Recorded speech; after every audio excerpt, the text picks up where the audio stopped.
भाजपा की बड़ी उपलब्धि, अग्निपथ योजना के द्वारा युवाओं को 4 साल सेना में भर्ती होने का दिया सुनहरा अवसर। सारी मातृशक्ति महिला मोर्चा जिला नैनीताल की तरफ से हम आदरणीय सांसद जी से जो है इस बात के लिए धन्यवाद भी मोदी जी को कहलवाना चाह रहे हैं कि इस योजना के अंतर्गत हमारे युवाओं को जो रोजगार मिलेगा, परिवारों को जो है पलायन से जो हम रोकेंगे, साथ में नशाखोरी को भी जो है हम मुक्त करेंगे। और सही समय में हमें एक अच्छे समय में ये योजना मिली है। 4 साल बहुत होते हैं एक अनुशासित जीवन जीने के लिए। जो हमारे युवा उसमें जाएंगे, लौटेंगे तो एक अच्छा अनुशासन होके अनुशासित होने के साथ एक पैसा भी लेके आएंगे, जिससे वो अपने कौशल योजना अंतर्गत हमारी और योजनाओं के जरिए अपने भविष्य को बना पाएंगे। तो ये एक बहुत सुंदर और हमारा बहुत ही महत्वपूर्ण एक कदम आया है जो लिया गया है, और इसके लिए बहुत बहुत धन्यवाद जो है मोदी जी को मैं भी देना चाहती हूँ आपके माध्यम से भी, और अपने पूरे जो है जिला महिला मोर्चे के माध्यम से। नैनीताल के जिला महिला मोर्चा आपको बहुत बहुत धन्यवाद इसके लिए देना चाह रहा है। और ये वाकई बहुत प्रशंसनीय था, जो मुझे हार्दिक रूप से अपने मन से अच्छा लगा, जिसको मैंने आपके सामने व्यक्त भी किया। और ये हमारे हरेंद्र जी हैं जोशी जी, इनके पर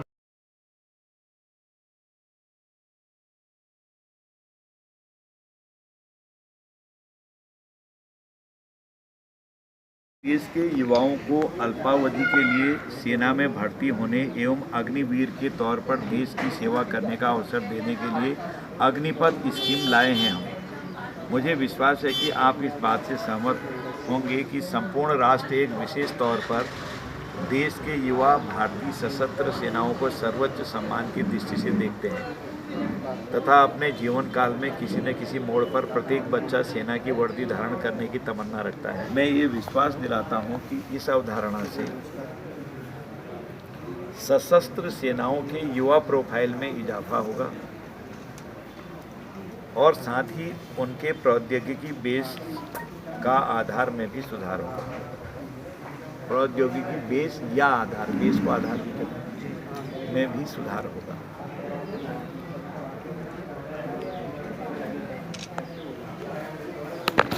इस योजना के अंतर्गत संबंधित सैन्य अधिनियम के अंतर्गत जो संबंधित सैन्य अधिनियम है, देश के हर कोने कोने से, हर राज्य से युवाओं को सेना में भर्ती किया जाएगा 4 वर्ष के लिए, जिनको अग्निवीर कहा जाएगा। अग्निवीर भर्ती हम कह सकते हैं। परंपरागत प्रौद्योगिकी, प्रथाओं और व्यवस्थाओं का इस्तेमाल कर देश के सभी जगहों से सर्वाधिक योग्य अग्निवीरों का चयन किया जाए, ये हमारा प्रयास है। और 4 वर्ष पूरे होने पर ये अग्निवीर एक अनुशासित, गतिशील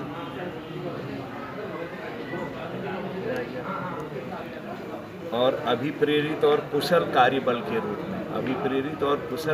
के रूप में समाज के विभिन्न क्षेत्रों में राष्ट्र निर्माण में अपना योगदान देने के लिए वापस लौटेंगे। जो यह गलतफहमी फैला रहे, कई राज्यों ने अपने वहाँ इनको समाहित करने का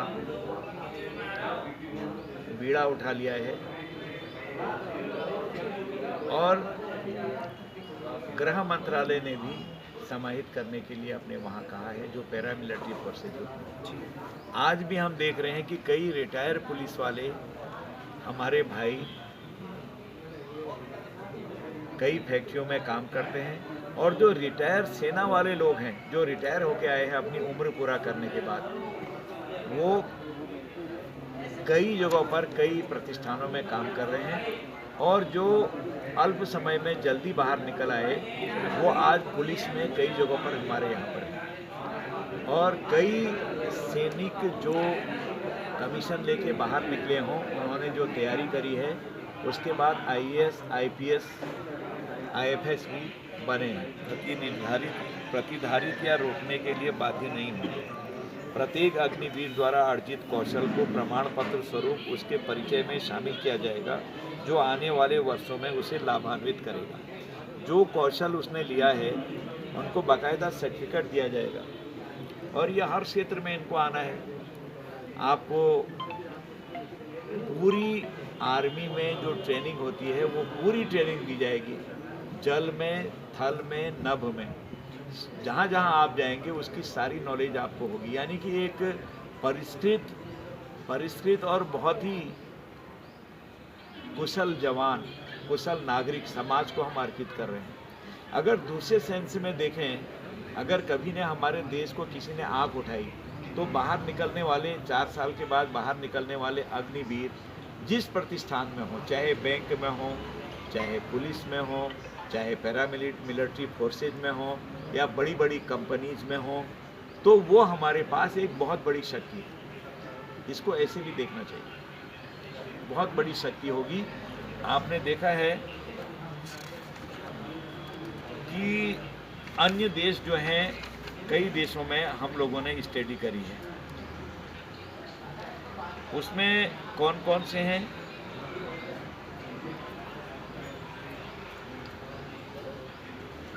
संयुक्त राष्ट्र अमेरिका एवं रूस जैसे बड़े देशों द्वारा अपनाई जा रही भर्ती प्रक्रियाओं का भी हमने अध्ययन किया है। इसमें इजराइल जैसे देशों के संबंध में भी अध्ययन किया है, जिसका अपने पड़ोसी देशों से निरंतर संघर्ष चलता है। हमारी सिक्योरिटी डायनामिक्स में संगत देश के नाते हमने चीन के मॉडल का भी अध्ययन किया है तथा हमने फ्रांस, यूके एवं जर्मनी जैसे देशों के में भी अध्ययन किया है। अपना स्वदेशी मॉडल विकसित करने के लिए हमने इन सभी देशों के सर्वश्रेष्ठ भर्ती प्रक्रियाओं को चुना है। यानी कि दुनिया के सारे देशों की हमने भर्ती प्रक्रियाओं को देखा है, उसके बाद हमने अपना मॉडल तैयार किया। साल के बाद वो पुनः अपना टेस्ट देगा। 4 वर्ष की अवधि समाप्त होने पर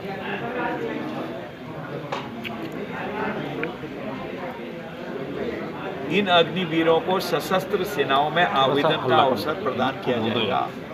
कर दिया पैरामिलिट्री फोर्सेज। इन अग्निवीरों का चयन पूरी तरह से केवल सरकार का क्षेत्राधिकार होगा।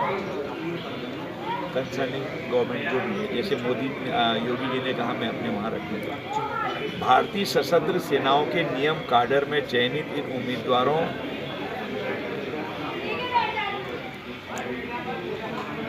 पर सारी वही सेवा शर्तें लागू होंगी जो उन सरकारों में सेवा शर्तें लागू होती हैं। हमेशा राष्ट्र नीति करते हैं, राष्ट्र कैसे आगे बढ़े, और विपक्ष हमेशा अच्छे कामों में भी राजनीति करता है। ये आपका मैंने संक्षेप में बोल दिया है। माननीय मोदी जी ने विश्व के सामने अपनी बात रखी थी, हम इसके लिए बहुत सचेत हैं। तो इसलिए बिजली की थोड़ी परेशानी जरूर है, वो स्थायी नहीं है, अस्थायी है, क्योंकि जो हमारे लोड लेती हैं, जहाँ पर भी हमने हमारे यहाँ पर हाँ टरबाइन या परियोजनाओं पर जो लगते हैं या फिर ट्रांसफार्मर हैं, उसके जगह जगह के लोड फिक्स हैं। तो जब ज़्यादा लोड चले जाता है तो इसलिए कटौती करनी पड़ती है ताकि लाइन न फूके, लाइन में और ज़्यादा नुकसान न हो। तो इसलिए कहीं कहीं ये हो गया है, और मैं समझता हूँ इसके लिए हमारी सरकार चिंतित है, सारी व्यवस्थाएं कर रही है। कुछ दिनों में अच्छी व्यवस्था हो जाएगी। अच्छा, एक आखिरी सवाल सर, 4 धाम यात्रा में अव्यवस्थाएं काफ़ी देखने को मिल रही हैं, चाहे बाहर से आने वाले यात्री हों, चाहे श्रद्धालु जो भी हैं, उनको कई परेशानियों का, चाहे वो खाने की समस्या हो या फिर चलने की समस्या हो या स्वास्थ्य की समस्या हो, इनसे काफ़ी जूझना पड़ रहा है। नहीं, कहीं कोई परेशानी ज़्यादा नहीं है, पहले स्टार्टिंग में था, क्योंकि 4 धाम में बद्रीनाथ जी की कृपा, केदार बाबा की कृपा, गंगोत्री माता, यमुनोत्री माता की कृपा से ऐतिहासिक धार्मिक पर्यटक इस बार आए हैं। ऐतिहासिक पहले दिन कपाट खुलते ही इतने लोग आ गए कि 6000 की कैपेसिटी केदारनाथ में हो सकती है, लेकिन वहाँ लोग जो ऊपर गए वो इतने थे कि व्यवस्था ही नहीं हो सकती थी, कोई भी होगा चरमरा गई, क्योंकि वहाँ व्यवस्था थी ही नहीं। होटल अगर 6000 के लोगों के रुकने के लिए हैं, धर्मशालाएं 6000 के लिए हैं, अगर 26,000, 30,000, 32,000, 20,000 चले जाएंगे या 16, 15, 20 कुछ भी जाएंगे तो कहाँ रहेंगे। और वो भी चले गए जिनको हार्ट अटैक हुआ है, हार्ट की कमजोरी थी, जिनको बीपी था, और वहाँ तो पल्पिटेशन था, वहाँ तो बहुत ही ज़्यादा माइनस में रात में चले जाता है। आगाह करने के बाद भी लोग नहीं रुके, कहा हम जाते हैं।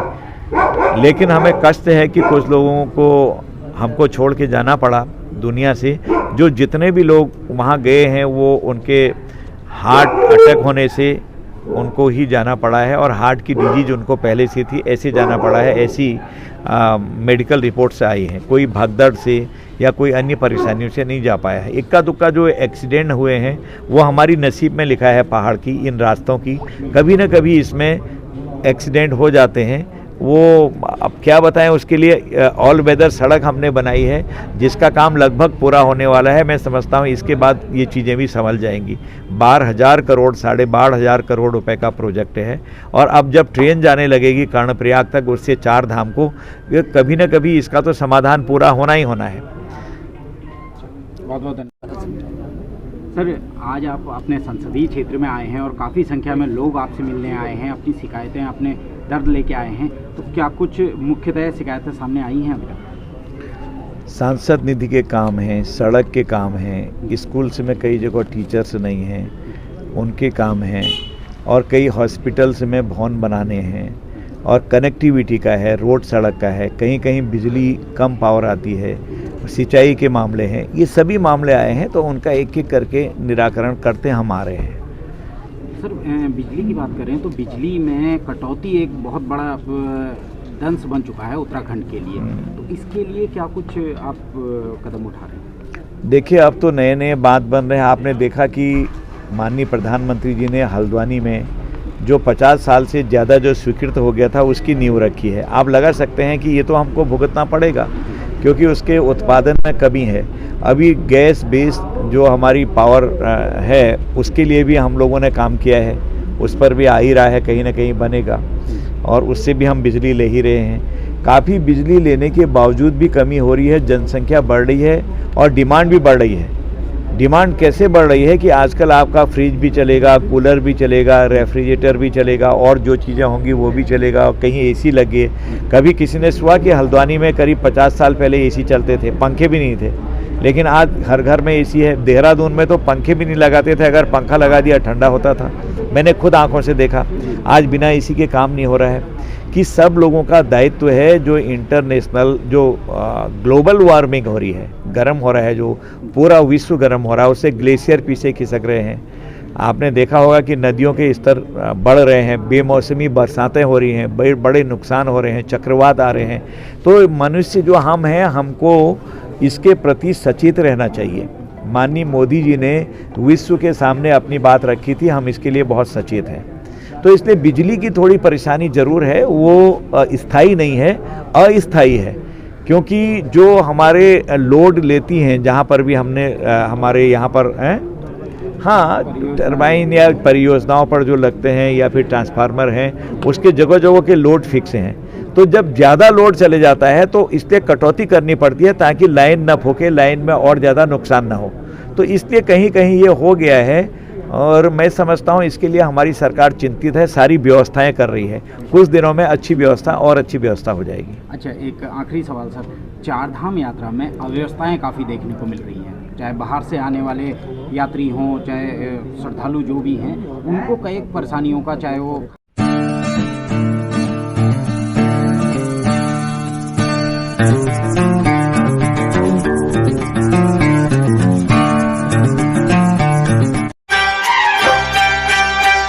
जय भोले जय भंडारी, तेरी है महिमा न्यारी। जय भोले जय भंडारी, तेरी है महिमा न्यारी। तेरी मोहनी मूरत लगे है प्यारी। जय भोले जय भंडारी, तेरी है महिमा न्यारी। तेरी मोहनी मूरत लगे है प्यारी। जय भोले।